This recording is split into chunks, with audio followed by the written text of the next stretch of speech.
እንቁላል በጣም ሁለገብና አልሚ ከሆኑ ምግቦች መካከል አንዱ ነው። እንቁላል ከፍተኛ ጥራት ባለው ፕሮቲን፣ ቫይታሚን እና አንቲኦክሲዳንት የበለጸጉ አስፈላጊ ንጥረ ነገሮች ኃይል ነው። ለምሳሌ እንደ ቫይታሚን B12፣ ዲ እና ኤ እንዲሁም እንደ ብረትና ሴሊኒየም ያሉ ማዕድናት ያሉት ሲሆን በርካታ የጤና ጥቅሞችን ይሰጣል። እንደዛውም ከመጠን በላይ ከተበላ ወይም የተለየ የጤና ችግር ላለባቸው ሰዎች ሊታሰብባቸው የሚገቡ የጎንዮሽ ጉዳቶችም ይኖሩታል። ስለዚህ በዛሬው ትምህርታችን ስለ እንቁላል 11 አስደናቂ የጤና ጥቅሞችና በመጨረሻም ስለ እንቁላል የጎንዮሽ ጉዳቶች በስፋት የምናይ ይሆናል። በጥሞና ካዳመጣችሁኝ ያለምንም ስጋትና የጎንዮሽ ጉዳት እንቁላልን ለጤናችሁ በሚስማማ መልኩ እንዴት መጠቀም እንደምትችሉ የሚረዳችሁን ጠቃሚ መረጃዎችን ታገኛላችሁ። ሁሌም ለጤናችሁ ቅድሚያ የምትሰጡና መልካም ልብ ካላችሁ ቪዲዮውን ላይክ በማድረግ ይጀምሩ። ምክንያቱም የእናንተ ላይክ ይህንን ትምህርት ብዙ ሰው ጋር እንዲደርስና እንዲጠቀሙበት ያደርገዋል። ለዚህ ቻናል አዲስ ከሆናችሁ ኢብራሂም እባላለሁ፣ ክሊኒካል ፋርማሲስት ነኝ። ዩቲዩብ ላይ ስለ ጤናቸው ማወቅ ፈልገው ከሚመጡ ጥቂት አስተዋይ ሰዎች ውስጥ ከሆኑ ሰብስክራይብ በማድረግ ቤተሰባችን ይሁኑ። በምንለቃቸውም የጤና ትምህርቶች የራስዎንና የቤተሰቦን ጤና ይጠብቁ።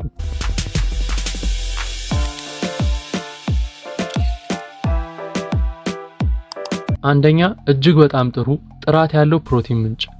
እንቁላል ለጡንቻዎች፣ ህብረ ህዋሳትና የአካል ክፍሎች ግንባታና መጠገኛ አስፈላጊ የሆነ ከፍተኛ ጥራት ያለው ፕሮቲን ከሚሰጡ ምርጥ ምንጮች ውስጥ አንዱ ነው። አንድ ትልቅ እንቁላል ወደ 6 ግራም ፕሮቲን ይይዛል። ይህም የፕሮቲን ፍላጎታቸውን ለማሟላት ለሚፈልጉ ሰዎች ጥሩ አማራጭ ነው። የጡንቻ እድገትን ይደግፋል። በእንቁላል ውስጥ ያለው ፕሮቲን የህብረ ህዋሳትን ለመጠገን ይረዳል። እናም የጡንቻን ለመጠበቅ እንዲሁም ለመገንባት ወሳኝ ነው።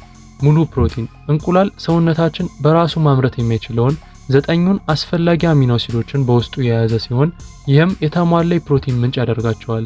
ስለዚህ በአመጋገብ ውስጥ እንቁላልን መጨመር በተለይም ከአካል ብቃት እንቅስቃሴ በኋላ ለጡንቻ ቶሎ ለማገገምና ለእድገት ይረዳል። ሁለተኛ፣ በቪታሚኖችና ማዕድናት የበለጸገ። እንቁላል በቪታሚኖችና በማዕድናት የተሞላ በመሆኑ ለአጠቃላይ ጤና አስተዋጽኦ ያደርጋል። ቫይታሚን ኤ፣ ዲ፣ ኢ እና B12 እንዲሁም ሪቦፍላቪን፣ ፎሌት እና ፎስፈረስን ይይዛሉ። በሽታ የመከላከል አቅምን ያሳድጋል። በእንቁላል ውስጥ የሚገኙት ቫይታሚን ኤ እና ዲ በሽታ የመከላከል ስርዓትን ያጠነክራሉ። ጤናማ እይታን ያበረታታል። እንቁላል በቫይታሚን ኤ የበለጸገ ሲሆን ይህም ጥሩ እይታን ለመጠበቅና የሌሊት አይነ ስውርነትን ለመከላከል ወሳኝ ነው። ስለዚህ እንቁላል ወደ ዕለታዊ አመጋገብ ውስጥ ማስገባት ብዙ አይነት የአመጋገብ ፍላጎቶችን ለማሟላት ይረዳል። ሶስተኛ፣ የአእምሮ ጤናን ይደግፋል። እንቁላል ለአእምሮ ጤናና እድገት ወሳኝ በሆነው በኮሊን የበለጸገ ነው። ኮሊን የማስታወስና የማገናዘብ ችሎታን የሚደግፉ ለነርቭ አስተላላፊዎች ውህደት አስፈላጊ ነው። የእውቀት ተግባርን ያሻሽላል። ከእንቁላል ውስጥ በቂ ኮሊን መውሰድ የማስታወስ ችሎታን፣ መማርንና አጠቃላይ የአንጎል ተግባርን ለማሻሻል ይረዳል። የጽንሰ አእምሮ እድገትን ይደግፋል። ለነፍሰ ጡር ሴቶች ኮሊን ለጽንሱ አእምሮ እድገትና የነርቭ ቱቦ ጉድለቶች አደጋ ለመቀነስ ወሳኝ ነው። ስለዚህ እርጉዝና የሚያጠቡ ሴቶች በተለይም በእንቁላል ውስጥ የሚገኘውን ኮሊን መጠቀም ይችላሉ። አራተኛ፣ የአይን ጤናን ያበረታታል። እንቁላሎች የአይን ጤናን ለመጠበቅና ከእድሜ ጋር ተዛማጅነት ያላቸውን የአይን በሽታ ስጋትን የሚቀንሱ እንደ ሉቲን ያሉ የአንቲኦክሲዳንት ምንጭ ነው። የአይን ሞራ ግርዶሽ እንዳይከሰት ይከላከላል። ሉቲን አይንን ከጎጂ ሰማያዊ ብርሃን በመከላከል የአይን ሞራ ግርዶሽ እንዳይከሰት ይከላከላል። እንዲሁም እነዚህ አንቲኦክሲዳንት ከእድሜ ጋር የተያያዘ በማኩላር ዲጀነሬሽን የመጋለጥ እድላቸው ይቀንሳሉ። ይህም በአረጋውያን ላይ ለአይነ ስውርነት ዋነኛ መንስኤ የሆነውን እንዲቀንስ ያደርገዋል። ስለዚህ እንቁላልን አዘውትሮ መጠቀም በእርጅና ጊዜ እይታን ለመጠበቅ ይረዳል። አምስተኛ፣ የልብ ጤናን ያበረታታል። እንቁላሎች በአንድ ወቅት በኮሌስትሮል ይዘታቸው ይፈሩ የነበረ ቢሆንም በቅርብ ጊዜ የተደረጉ ጥናቶች እንደሚያሳዩት መጠነኛ የእንቁላል ፍጆታ በአብዛኞቹ ሰዎች ላይ የልብ ህመም አደጋን አይጨምርም። HDL ወይም ጥሩ ኮሌስትሮልን ይጨምራል። እንቁላል ለልብ ህመም ተጋላጭነትን ከመቀነሱ ጋር ተያይዞ የHDL ኮሌስትሮል መጠንን ከፍ ለማድረግ ይረዳል። LDL ወይም መጥፎ ኮሌስትሮል ላይ ምንም ተጽዕኖ አያደርግም። ለአብዛኛው ጤናማ ሰዎች እንቁላልን በመጠኑ መመገብ የLDL ኮሌስትሮል መጠንን ከፍ አያደርገውም። ስለዚህ ለልብ ህመም ተጋላጭ የሆኑ ሰዎች ስለ ልዩ የአመጋገብ ፍላጎቶች ከሐኪም ጋር መማከር አስፈላጊ ነው። ነገር ግን ለአብዛኞቹ እንቁላሎች ለልብ ጤናማ አመጋገብ አካል ሊሆኑ ይችላሉ። ስድስተኛ ክብደት ለመቀነስ ይረዳል። እንቁላሎች በከፍተኛ የፕሮቲን ይዘታቸው የተነሳ በጣም የሚያረካ ሲሆን ይህም የምግብ ፍላጎትን ለመቆጣጠርና አጠቃላይ የካሎሪ መጠንን ለመቀነስ ያስችላል። ረዘም ላለ ጊዜ የጥጋብ ስሜት እንዲኖር ይረዳል። በእንቁላል ውስጥ የሚገኘው ፕሮቲንና ስብ እርካታን ወይም ጥጋብን ያበረታታሉ። ይህም የምግብ ፍላጎትንና ከመጠን በላይ የመብላት እድልን ይቀንሳል። ክብደትን መቀነስን ይደግፋል። በርካታ ጥናቶች እንደሚያሳዩት እንቁላል ለቁርስ የሚበሉ ሰዎች ቀኑን ዝቅተኛ የካሎሪ መጠን እንዲወስዱ በማድረግ ክብደት ለመቀነስ ይረዳል። ስለዚህ ቀኑን በእንቁላል መጀመር ረሃብን በመቀነስና ሙላትን በማሳደግ ክብደቱን ለመቆጣጠር ይረዳል። ሰባተኛ አጥንትን ያጠነክራል። እንቁላል ለካልሲየም አወሳሰድና ለአጥንት ጤንነት ቁልፍ ሚና የሚጫወተውን የቫይታሚን ዲ ጥሩ ምንጭ ነው። እንዲሁም በእንቁላል ውስጥ የሚገኘው ቫይታሚን ዲ የአጥንትን ውጥረት ለመጠበቅ እና ከአጥንት ጋር የተያያዙ እንደ ኦስቲዮፖሮሲስ ያሉ በሽታዎችን ይከላከላል። ስብራትን ይከላከላል። በቂ የካልሲየም አወሳሰድን በማረጋገጥ እንቁላል ለጠንካራ አጥንቶች አስተዋጽኦ ያደርጋል እናም ስብራትን ይቀንሳል። ስለዚህ የአጥንትን ጤንነት ለመደገፍ በአመጋገብ ውስጥ እንቁላልን ከሌሎች የቫይታሚን ዲ የበለጸጉ ምግቦች ጋር ይመገቡ። ስምንተኛ የፀጉርና የጥፍር ጤናን ያበረታታል። በእንቁላል ውስጥ የሚገኙት ቫይታሚኖችና ማዕድናት በተለይም ባዮቲን፣ ቫይታሚን ቢ7 ጤናማ ፀጉርንና ጥፍርን ለመጠበቅ አስፈላጊ ናቸው።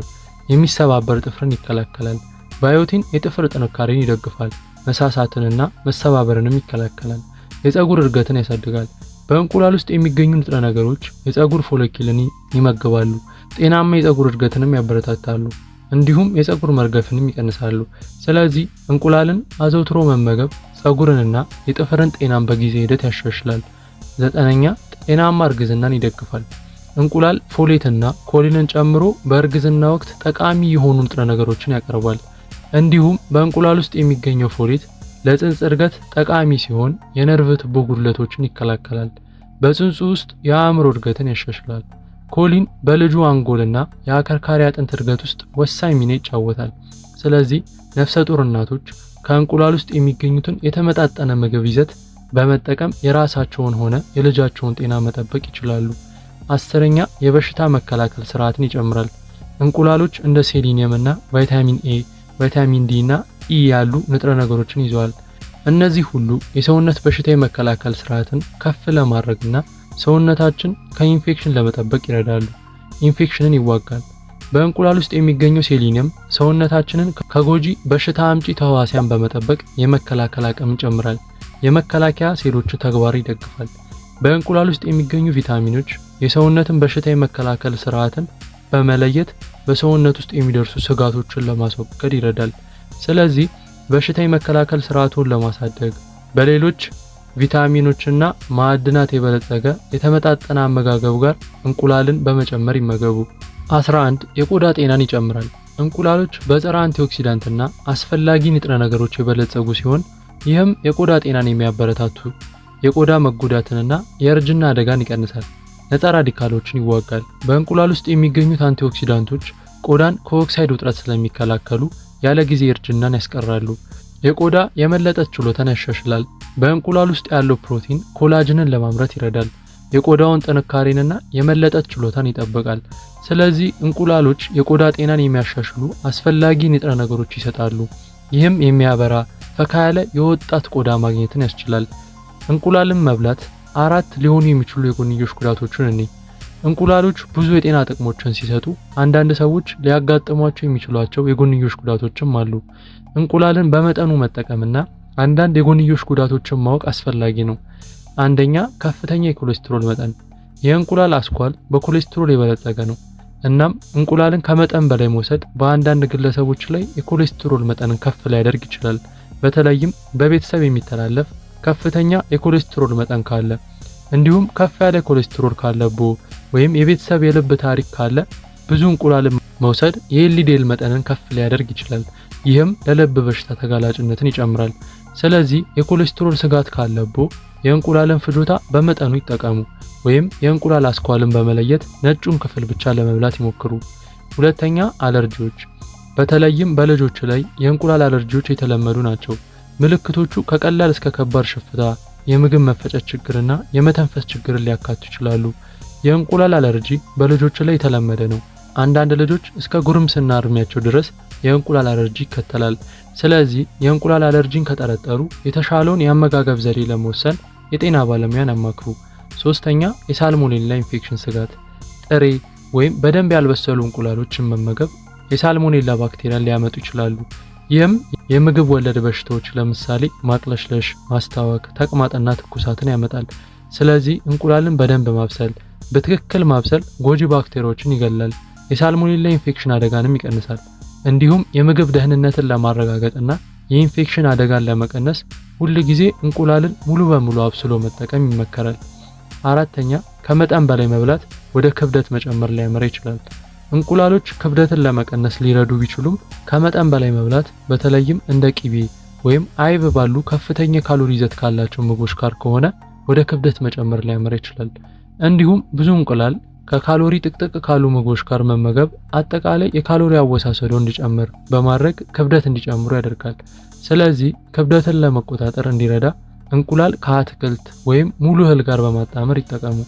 እንቁላሎች የጡንቻንና የአእምሮ ጤናን ከመደገፍ ጀምሮ እይታን ለማሻሻልና ጤናማ እርግዝናን እስከ ማሳደግ ድረስ በርካታ የጤና ጠቀሜታዎች ያሉት በንጥረ ነገር የበለጸገ ምግብ ነው። ነገር ግን በተመጣጣኝ መጠን መጠቀም ይኖርባቸዋል። በተለይም እንደ ከፍተኛ ኮሌስትሮል፣ የስኳር በሽታ ወይም የእንቁላል አለርጂ ያሉ የተለየ የጤና ሁኔታ ላለባቸው